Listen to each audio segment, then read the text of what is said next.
Okay, look at this code. Currently, we have only one custom route here. But if you're working on a large application, sooner or later, this file is going to grow with a lot of custom routes, and over time, it becomes a mess. Plus, another issue with this approach is that you have to go back and forth between your actions and custom routes.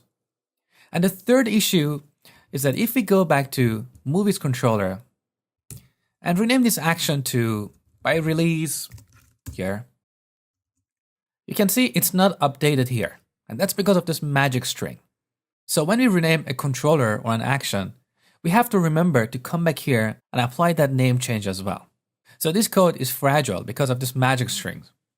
In ASP.NET MVC 5, Microsoft introduced a cleaner and better way to create a custom route.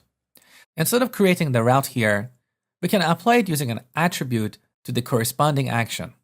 So you might ask, Mosh, why did you teach me the old and poor way of creating custom routes? Because you may be working with an existing code base with convention-based custom routes.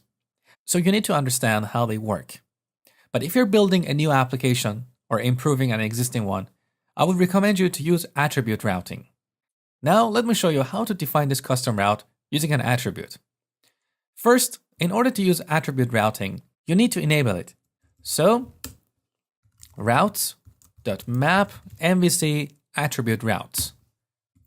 We call this method. Now let's delete this route. Save. Back to the controller.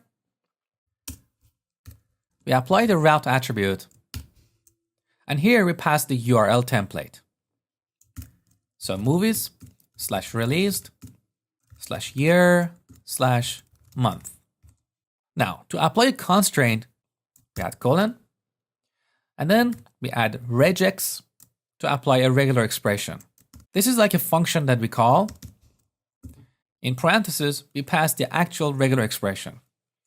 So digit repeated 4 times. Note that this regular expression is not a string. So unlike verbatim strings, we have to repeat this backslash twice. Now with attribute routes, we can also apply other kinds of constraints. For example, I can apply a second constraint to this month parameter. So after regex, colon again, this time I'm going to use range to set a range between 1 and 12. So you see attribute routes are more powerful. We also have a bunch of other constraints like min, max, min length and max length for strings, integer, float, GUID, and so on. You don't have to memorize any of these constraints. Just be aware that they're supported by the framework. If you need to apply constraints to your attribute routes, just Google ASP.NET MVC attribute route constraints. Okay, so far we have looked at controllers and routing in detail. Now we're going to slowly transition to views.